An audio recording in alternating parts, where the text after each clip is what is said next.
Welcome back, viewers at home. You're certainly joining us right here on Prime Live. Now, this conversation is all things sugar addiction. Whether you're struggling with a sugar addiction yourself or simply want to learn more about healthy eating, you won't want to miss this important conversation between myself and Amina Dindaar, who is a dietitian, and she'll be just, giving us insight on how sugar can become a dangerous habit that affects our bodies in ways that, it's not really good for our well-being at that. But assalamu alaikum, Amina, jazakallah so much for joining us tonight. Walaikum salam wa rahmatullahi wa barakatuh. Jazakallah so much for having me. Always a pleasure. Now, just getting started on our conversation and, giving us more insight and specifics around sugar addiction. Can you tell me a bit on why sugar can be so addictive and how our bodies respond to it physiologically? Yes, absolutely. It's such an important topic because I find so many of us have this huge sugar addiction nowadays. Sugar doesn't just make our taste buds happy, it lights up the brain's reward system. And when we eat sugar, it releases that feel good hormone called dopamine. It gives us that instant comfort and energy boost that we're all looking forward to. And the tricky part is the more we have, the more our brains are going to crave that same pleasure. And over time, we're going to need more and more sugar to feel satisfied. So, with all that blood sugar spikes and crashes, we're on this roller coaster all day, up and down. We feel happy and energized 1 minute, and the next we're tired and cranky, and we're reaching for another sugar fix. And that, I'm sure most people, that sounds so familiar to most people. And that's why it becomes so hard for us to break that sugar cycle. Mm. Now we know that there's different kinds of sugar that exist. I mean, there's white sugar, brown sugar, sugar in your fruit, sugar in your milk, sugar in almost everything we consume. And I want to find out from you which of the sugars are more addictive or harmful than others. Yes, it's so true, and it's not just the obvious white sugar in our coffee that has a impact on us. All added sugars, brown sugar, syrups that we often use in to add a bit of flavor to drinks, even those so-called natural cane sugars that some items are labeled with, all affect your body in a simple in a similar way. But it's important to note high fructose corn syrup, which is normally found in fizzy drinks and a lot of our processed snacks that we tend to have a lot of these days, is especially concerning because it's absorbed very quickly and it can actually increase fat storage in the liver. The danger is also in hidden sugars that we don't realize are so unhealthy. Things like flavored yogurts, energy bars that we tend to grab as a quick snack during the day. Mm.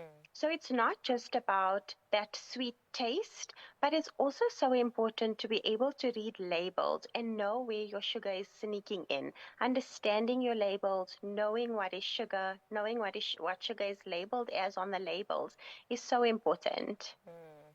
And with that, Amina, can you tell us a bit on some of the signs and symptoms that, shows that someone is really struggling with sugar addiction?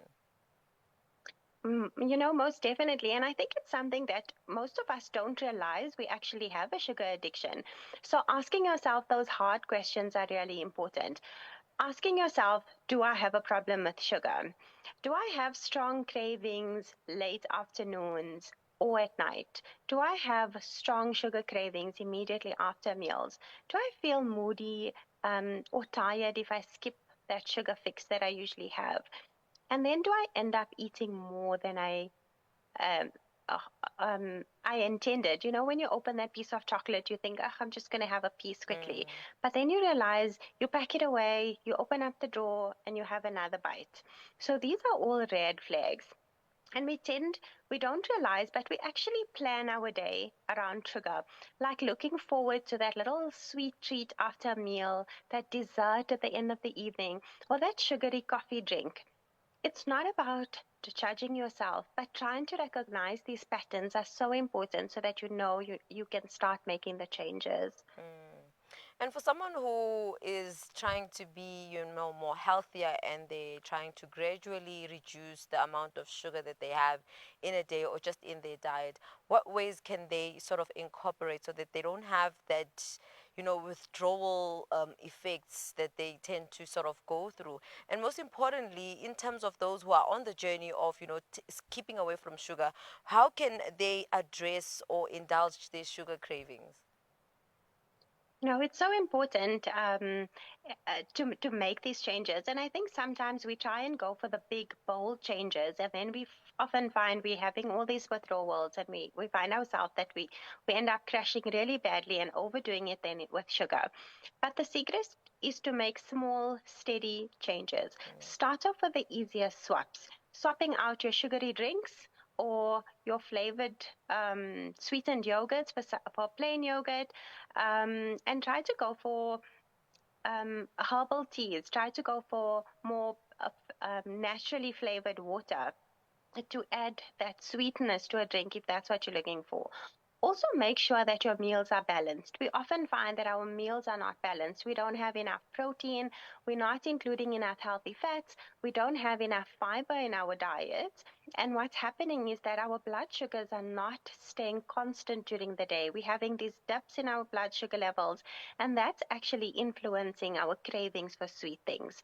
So don't try and cut it out all at once. That almost always backfires.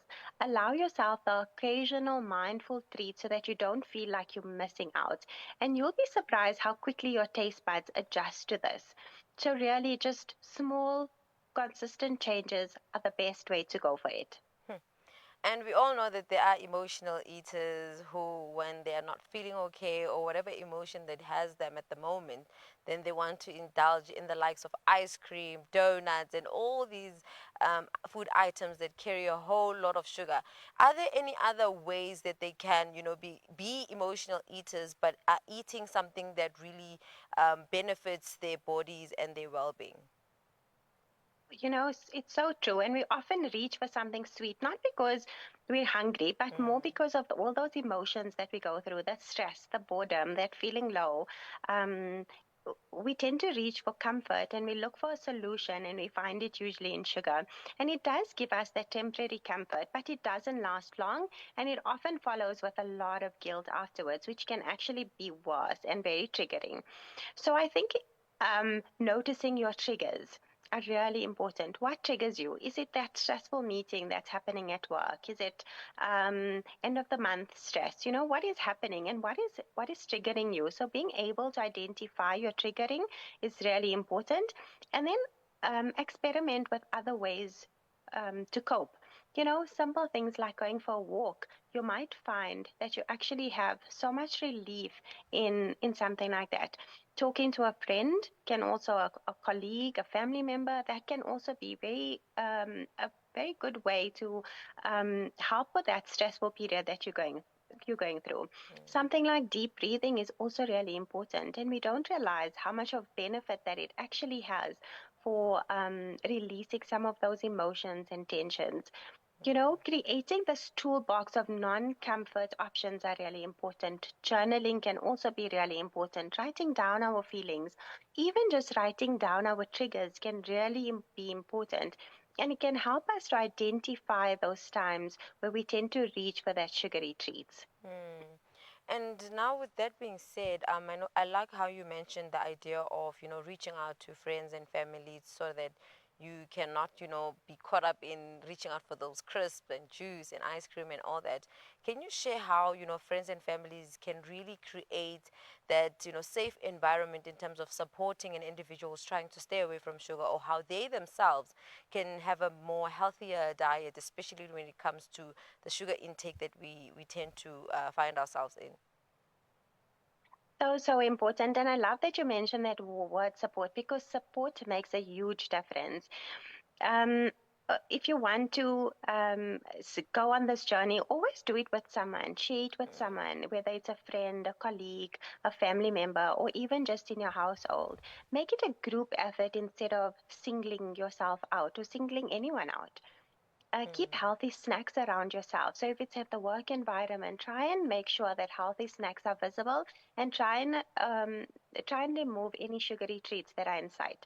When it comes to kids in the household, try cooking together with the kids. We don't realize how important it is to involve our kids in the cooking, to involve them in the kitchen. And kids are far more likely to eat what they've helped to prepare. When it comes to communities, creating or sharing healthy webinars, sharing healthy guidelines with each other are really important. Um, we want to try and create this mindset around shifting habits, and it's about creating an environment where the healthy choice is the easy choice. It's mm, also so much about respect. There's so much of stigma around healthy eating and avoiding sugar and sort of so-called dieting. mm, People have a lot of questions when they see, okay, you're not adding sugar to your coffee anymore. Why not? mm, What's the reason? So I think creating that environment where you are respecting and supporting each other is really important. mm. And with that being said, Amina, can you please take us through some of the sugar alternatives, if not sweeteners? Because I don't know if this is correct, but I saw that there was a video circulating online saying that, using dates and making date syrup is quite a healthier option. Can you just debunk that if it's true or not? And also just take us through some of the, sugar alternatives. Yes, most definitely. And I absolutely love that you mentioned dates.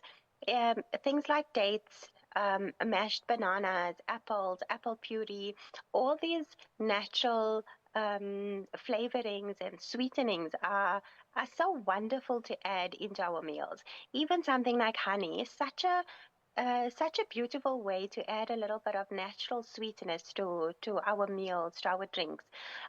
We also know the benefits of dates. We also and honey. We know that both of them are sunnah. Mm, What's so important when opting for these natural sweeteners is that we need to realize that the goal isn't to replace sugar gram for gram. So I'm not adding enough honey into my tea so that I have the same sweetness as I would have for sugar. We need to retrain our taste buds to enjoy less sweetness over mm, time. We also need to realize that these sweeteners that we're adding, the dates, the bananas, apples, the honey, we're not adding it for sweetness, but because of the benefits that it can mm, provide for our body. And I think that's so much so important. All these natural things are so high in fiber. They have so much of nutrients, so much of vitamins and minerals in them. And using it for that reason as opposed to sweetness is really important, because otherwise all we're doing is that we keeping our brain, or we're maintaining our brain to expect that sugar high, and that's not what we want. We want to look at our meal and we want to say, this meal is providing me with fiber, it's mm. giving me vitamin A, there's vitamin B in here, there's vitamin C, and these are so important for so many benefits in my body. So eating for that reason is so important. Mm. And as we close our conversation on all things sugar addiction, what mantra you believe that one should always, remember or think of when they are faced with a setback of any sort or temptation to really indulge in those goodies? um, it's so important to have this mantra and um, um, this little bit of comfort in everyday things.